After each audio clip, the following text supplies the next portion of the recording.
Hi. பாடியில் இருக்கக்கூடிய excessive வாட்டரையும் சால்ட்டையும் கிட்னியால urine வழியா எக்ஸ்கிரீட் பண்ண முடியாதப்போ நம்ம ஒரு டேப்லெட் கொடுப்போம். அதோட ஒரு நிக்நேம் வந்து பாத்தீங்கன்னா வாட்டர் பில்ஸ் கொடுத்து நம்ம எக்ஸசிவ் வாட்டரையும் சால்ட்டையும் எக்ஸ்கிரீட் பண்ண வைப்போம். குரூப் ஆஃப் ட்ரக்ஸ் பேரு தான் டயூரிட்டிக்ஸ். அதை பத்தி தான் இந்த வீடியோல பார்க்க போறோம். Welcome to learn with Sweety series episode number 5. இந்த வீடியோக்கு கீழே இது ரிலேட்டடா ஒரு கொஸ்டின் இருக்கு, கரெக்டா ஆன்சர் பண்ணிக்கோங்க. ஃபர்ஸ்ட் ஒன் காமனா யூஸ் பண்ற லூப் டயூரிட்டிக்ஸ். இது கிட்னியில் இருக்கக்கூடிய லூப் ஆஃப் ஹென்லி மேல ஆக்ட் ஆகி எக்ஸசிவ் வாட்டரை ட்ரைன் பண்ணி விட்டுரும். மெயினான எக்ஸாம்பிள் ஃப்ளூசமைட். இதுதான் ஃபாஸ்ட் ஆக்டிங் ட்ரக்கும் கூட. ரெண்டாவது தையசைட் டயூரிட்டிக்ஸ். இது டிஸ்டல் கன்வலிட்டல் டியூபிள் மேல ஆக்ட் ஆகி எக்ஸசிவ் வாட்டரை எக்ஸ்கிரீட் பண்ணிடும். இதோட மெயின் எக்ஸாம்பிள் ஹைட்ரோக்ளோரோ தையசைட்.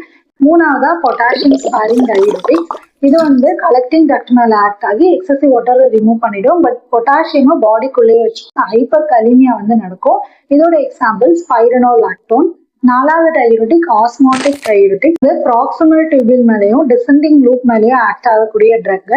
இது கிட்னில இருக்கக்கூடிய ஃபில்ட்ரேட்ஸ்ல இருக்க ஆஸ்மாட்டிக் ப்ரெஷரை இன்க்ரீஸ் பண்றதுனால எக்ஸசிவ் வாட்டர் வேகமா வெளியே வந்துடும். இதோட example mannitol. So loop diuretics fast acting drug. Example furosemide. ரெண்டாவது தையசைட் டயூரிட்டிக் கிரானிக்கா ஹைப்பர் டென்ஷன் இருக்க பேஷண்ட்க்கு இந்த தையசைட் டயூரிட்டிக்ஸ் தான் ப்ரிஃபர் பண்ணுவோம். மூணாவது பார்த்தோம்னா பொட்டாசியம் ஸ்பாரிங் டயூரிட்டிக். பொட்டாசியம் லாஸை ப்ரிவென்ட் பண்ணி வாட்டரை எக்ஸசிவா இருக்க வாட்டரை வெளியே கொண்டு வரக்கு நம்ம இந்த பொட்டாசியம் ஸ்பாரிங் டயூரிட்டிக் யூஸ் பண்ணுவோம். அடுத்துதான் ஆஸ்மாட்டிக் டயூரிட்டிக்ஸ். பிரைன் ஐ ரிலேட்டட் எமர்ஜென்சிஸ் இருக்கும்போது இந்த ஆஸ்மாட்டிக் டயூரிட்டிக்ஸை கொடுத்து எக்ஸசிவ் வாட்டரை ரிமூவ் பண்ணிடுவோம். இந்த டயூரிட்டிக்ஸ் ஃபுல்லா புரிஞ்சிருக்கும்னு நினைக்கிறேன். வீடியோ யூஸ்ஃபுல்லா இருந்தா லைக் பண்ணிக்கோங்க. மோர் நர்சிங் ரிலேட்டட் வீடியோஸ்க்கு பேஜ் ஃபாலோ பண்ணிக்கோங்க. Happy nursing.